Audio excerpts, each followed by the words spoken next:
Hello dear students, good morning. Welcome to professor SP Goyal जाइएस classroom. प्यारे विद्यार्थियों, कैसे हो? इंजॉइंग? आपके 86 डेज रह गए। डेट एक्सटेंड होने से आपके 86 डेज आपके पास है। इसको आपने बड़ा एफिशिएंटली मेटिकुलस प्लानिंग से इस समय को यूज करना है, और खास करके जीएस पेपर के लिए करंट अफेयर मेरे साथ और स्टैटिक इसी तरह से, ताकि आपके जो है कंफर्टेबल हो और इंजॉय करो इस पीरियड को, स्ट्रेस में नहीं आना। आज हम डिस्कस करते हैं द हिंदू और इंडियन एक्सप्रेस की इंपॉर्टेंट न्यूज़ और क्वेश्चंस, और बाकी के सारे क्वेश्चंस जितने भी हैं इसमें मैं पीडीएफ के थ्रू जैसे रोजाना आपके मिलते रहेंगे।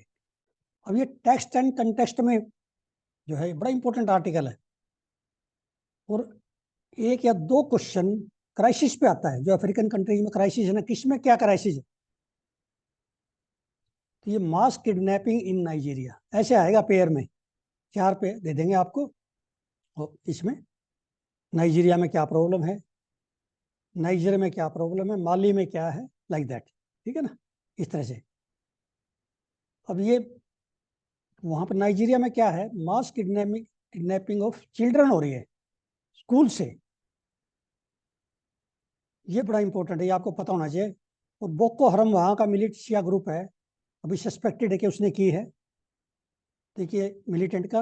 और उसका क्या रीजन है, ये इसमें यदि आप जिस्ट में पढ़ेंगे ना 3 पॉइंट, यही काफी है। लेकिन ये बड़ा इंपॉर्टेंट क्वेश्चन है। अभी नाइजीरिया जो है सबसे बड़ा कंट्री है अफ्रीकन कंटिनेंट का, और अब इसकी लोकेशन भी हमें पता होना चाहिए। जब नाइजीरिया का इतना बड़ा आर्टिकल हमारे हिंदू में टेक्स्ट एंड कंटेस्ट पे, तो इसकी location, whether it is a landlocked country, समुद्र के पास है तो कौन सा समुद्र लगता है, ओशन लगता है, सी लगता है, ये आपने मैप में जाके देखना है फिर। अब ये इस पे क्वेश्चन देखिए नाइजीरिया पे कितना important. There is mass kidnapping of school children और ransom in Nigeria probably by Boko Haram. Nigeria is reeling under unemployment, surging inflation, increasing food insecurity and instability in Niger Delta। अब ये पूछ लेते हैं, niger delta दे दिया आपको, उसके सामने दे देंगे ये प्रॉब्लम है। इसकी प्रॉब्लम की वजह से क्या है, वहाँ का यूथ जो है वो ऐसे मिलिशिया ग्रुप बना लेता है, डकैती करता है, रैंसम मांगता है। ये अफ्रीका के जैसे जहाँ मिलिट्री कूप्स आई, वहाँ इनसिक्योरिटी है, फूड की इनसिक्योरिटी है, अनएम्प्लॉयमेंट है, नेचुरल रिसोर्सेज को ठीक तरह से यूज नहीं किया गया, एक्सप्लॉइट नहीं किए गए, उनकी इकोनॉमिक कंडीशन भी पुअर है, इन्फ्लेशन है ज़्यादा बहुत सारे कंट्री में जहाँ मिलिट्री कूप्स आती है। यहाँ नाइजीरिया ये सबसे बड़ा कंट्री है। अब इसमें देखिए मैंने जो ऑप्शन दिए हैं, both the statements are correct, but statement 2 is the correct explanation of statement 1। यदि स्टेटमेंट 1 को जस्टिफाई करता ना स्टेटमेंट 2 बिकॉज से, तो ये समझ लीजिए आप इसको ठीक कर सकते हैं, पहले वाला है। ऐसे कि यदि कोई क्वेश्चन आता है ना, तो इसका मतलब स्टेटमेंट 2 बिकॉज है ना बीच में, वो इसको जस्टिफाई करती है बिकॉज से, तो इसका मतलब वो statement A is correct, A option is correct. अब ये कर्नाटका ने बैन कर दिया है कलरिंग एजेंट, ये मैंने पहले भी लिया है, इंडियन एक्सप्रेस में आया था एक्सप्लेन्ड पेज पे। रोडामाइन बी और टाट्रेजीन पहले तमिलनाडु गोवा ने बैन किए थे ये, अब जो है कर्नाटका ने बैन कर दिए कलरिंग एजेंट, ये कॉटन कैंडी और गोभी मंचूरियन से। अभी मैंने इस पर क्वेश्चन पहले भी बनाया था। टाट्रेजिन का खास बात यह है कि ये फ्रेश फूड में जो है अलाउड नहीं है, वैसे ये जो है प्रिस्क्राइब्ड है। इस आर्टिकल को पढ़ो तो आपको समझ आ जाएगा, क्योंकि ये जैसे फूड है ये स्टेट गवर्नमेंट इस पर बना सकती है कानून। अब ये साइंस पेज पे इस तरह के आर्टिकल कोई लेता भी है तो इस तरह के क्वेश्चन ही निकालेगा। आपने देखा ना कैसे क्वेश्चन में निकाल रहा हूँ। राइट व्हेल्स ये अटलांटिक ओशन में मिलती है, क्रिटिकल एंडेंजर्ड है, और फिशिंग गियर में फंसने से क्या है, डैमेज हो जाती है ये, और इसकी जो है रिप्रोडक्शन ब्रीडिंग कम हो जाती है या बंद हो जाती है। ये इंपॉर्टेंट है। ये आपने फर्स्ट टाइम सुना होगा कि किसी जो है व्हेल की या फिश की ब्रीडिंग बंद हो जाए फिशिंग गियर की वजह से। ये एक नई चीज है, इसमें से मैंने क्वेश्चन निकाले हैं, आप भी इसमें से क्वेश्चन निकालो। और इसका स्टेटस क्या है, IUCN क्रिटिकली एंडेंजर्ड है, कुछ स्पीशीज रहेगी इसकी वजह से वहां पे, और ब्रीडिंग बंद होगी। तो एक ही जो है काफ देती है ये 3-4 साल में, आगे बंद हो जाती है 7-8 साल के बाद, इसलिए इनकी पॉपुलेशन बड़ी कम होगी। अब ये नासा का देखिए आप, नासा स्पेसक्राफ्ट, इसने एस्ट्रॉयड है एक डाइमोरफोस, उसकी जो है डायरेक्शन को अल्टर कर दिया, मतलब नासा अब अल्टर कर सकती है एस्ट्रॉयड को ताकि वो धरती से ना टकराए।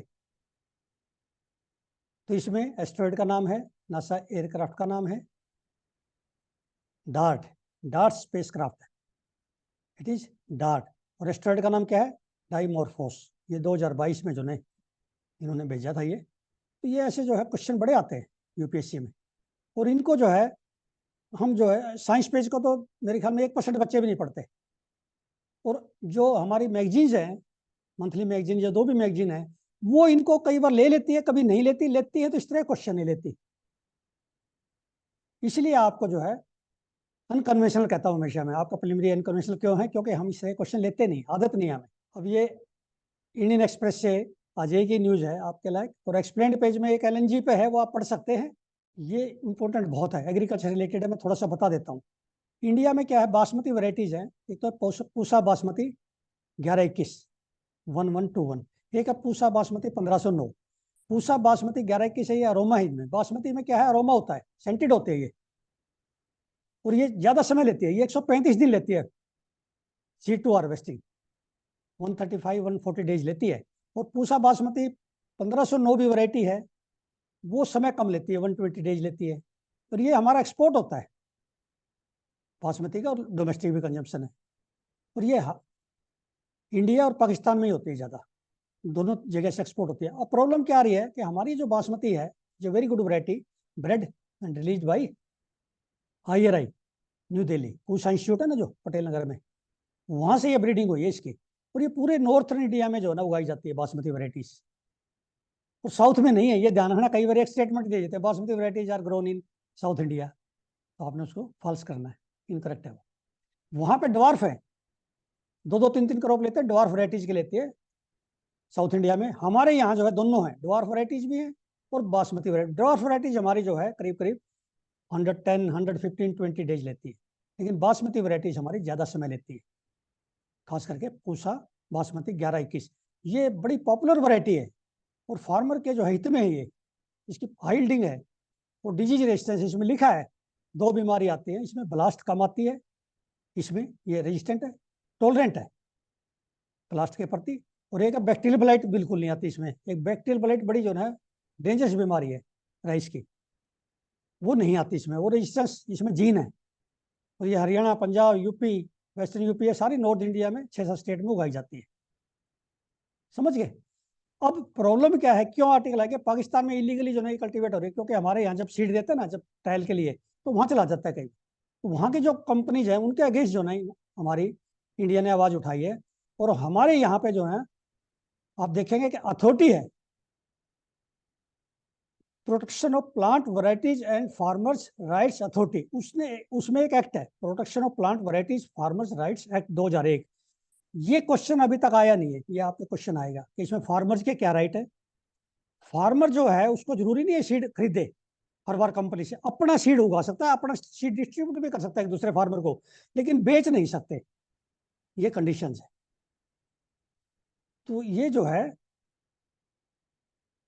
ये protection of plant varieties and farmer right act, इसमें ब्रीडर का भी राइट जो है प्रोटेक्ट किया गया है, और फार्मर्स का राइट भी प्रोटेक्ट किया। ये आपको एक्ट पढ़ना चाहिए, इसमें कभी भी क्वेश्चन आ सकता है। और इसकी अथॉरिटी, उसका हेडक्वार्टर न्यू दिल्ली में है, और ये स्टेचुरी बॉडी है जो अथॉरिटी है। तो ये आपने अच्छी तरह से पढ़ना है, इसमें कौन सी बीमारी आती है। अब जैसे बासमती का हमारा जो है एक्सपोर्ट हो रहा है, लेकिन वाइट जो राइस है, डॉर्फ राइस, वो उसका एक्सपोर्ट बंद किया हुआ है पिछले साल सरकार ने, ताकि आए फूड इन्फ्लेशन ना आए। वही क्वेश्चन आ गया इसमें। Pusa basmati 1121 variety was bred and released by IRI new Delhi. Pusa basmati जो long duration aromatic variety, aroma होता है इसमें, सेंट होता है, खुशबू आती है ना जब बासमती बनता है तो, and it is exported, domestic consumption भी, एक्सपोर्ट भी होता है। और मैंने आपको एक लाइन और भी बताई थी, जो हमारा राइस एक्सपोर्ट हो रहा है उसके साथ हमारा 3000 लीटर पानी 1 किलो राइस पैदा करने में लगता है, और ये ट्रांसप्लांट करते हैं हम जनरली। अब एक टेक्निक और आ गई, डायरेक्ट सीडेड राइस, उसमें हम पानी में ट्रांसप्लांटिंग नहीं करते, सीधी बिजाई कर देते हैं वीट की तरह से, फील्ड को तैयार करके। और जब ट्रांसप्लांट नहीं करते उसमें हम नर्सरी अलग लगाते हैं, थोड़े से एरिया में नर्सरी लगा दी, उसको उखाड़ के, जैसे वेजिटेबल को उखाड़ते हैं टोमेटो की, ऐसे फिर उसमें लगाते हैं। आप नेट पे देखेंगे तो आपको समझ आ जाएगा। एक इसमें एसआरआई टेक्निक है, वो मेथड है काट के। अब ये Pakistan is illegally growing IRI bread varieties of basmati rice, ये आ सकता है, बड़ा इंपॉर्टेंट है। ये हिंदू में नहीं, आज इंडियन एक्सप्रेस में सिर्फ। अब इसकी बी स्टेटमेंट ठीक है, दोनों स्टेटमेंट तो ठीक है, लेकिन statement 2 is not the correct explanation of statement 1, इसलिए मैं ये बना के लाया हूँ। मेरा ये क्वेश्चन या हमारा जो हम ले रहे हैं, ये थीम तो मिल सकता है, ये क्वेश्चन इस तरह के क्वेश्चन नहीं निकालेगा कोई भी। ये सिर्फ एग्रीकल्चर साइंटिस्ट का तो नजर पड़ जाएगी, उनको समझ नहीं आएगा 11-21 है क्या, ये वैरायटी है, रेजिस्टेंट है कौन सी बीमारी के प्रति, इसका एक्सपोर्ट होता है, पाकिस्तान ने नाम बदल के जो ना अपनी वैरायटी बना ली इसको। तो ये चीजें जब समझ आती है, जब हमारा इंटरेस्ट हो, पैशन हो, शौक हो, और अंदर फायर है ऐसे क्वेश्चन निकालने की। रेयर क्वेश्चन जो यूपीएससी का पेपर सेटर निकालता है, उसको तो पता चल जाएगा पेपर सेटर को ये क्वेश्चन निकालना है, लेकिन हमारे जो स्टूडेंट्स हैं जनरली 99% स्टूडेंट्स ऐसे क्वेश्चन नहीं निकालते, इसलिए हमारे मार्क्स कम आते हैं। प्यारे विद्यार्थियों, रोजाना आप देख रहे हैं जब भी मेरे करंट अफेयर की वीडियो आती है ना, मेरे क्वेश्चन पूरे इंडिया में अलग होते हैं, आपको पता है मेरा तरीका अलग है, और यूपीएससी पेपर का सेटर का भी यही तरीका है। जब आपको इस कोर्स में 2000 से ज्यादा क्वेश्चन मिलेंगे, तो मान लिया 1000 क्वेश्चन भी ऐसे मिलेंगे जो कहीं पे भी नहीं है, और ये मैं सच्चाई बता रहा हूँ। ये मेरे क्वेश्चन आज भी जो आए हैं ना, किसी भी यूट्यूब पे नहीं आएंगे आगे भी। तो ये जो कोर्स मैंने लॉन्च किया है आपके रिक्वेस्ट पे, इसको अब 86 डेज है, इसको आपको जल्दी से जल्दी रजिस्टर करना चाहिए, ताकि आपके करंट अफेयर्स से तो फ्री हो जाओ ना आप। क्योंकि मैंने, आपको पता है, 3-4 घंटे न्यूज़पेपर पढ़ के एक एक लाइन उसके पढ़ के फिर क्वेश्चन निकालता हूँ कि यूपीएससी पेपर सेटर इसमें से आज क्या दे सकता है, आज के न्यूज़पेपर में से। ये इनोवेटिव अप्रोच है हमारी, और आपके पास जो है मटेरियल करंट अफेयर्स का, वो इंडिया में कहीं नहीं है जो आपके पास है। तो आप सबसे आगे हैं इस समय। इसी तरह आप स्टैटिक में आगे हो जाइए, फिर देखिए आपके 120 कैसे आते हैं जीएस में। तो मुझे पूरी उम्मीद है कि निसंकोच होकर, बिना डर के, आप अब इस कोर्स में रजिस्टर कीजिए, और एक से एक बढ़िया चीज मैं लेके आऊंगा आपको। कुछ स्टैटिक में भी एग्रीकल्चर का, एनवायरनमेंट का मैं काफ़ी सीरीज डाल रहा हूँ, मैं प्रॉमिस तो नहीं करता, लेकिन काफ़ी मैंने डाल दिए। जैसे मुझे समय मिलेगा आपको, मेरा टारगेट ये है कि आपको 110 प्लस पे पहुंचाना है। Thank you very much.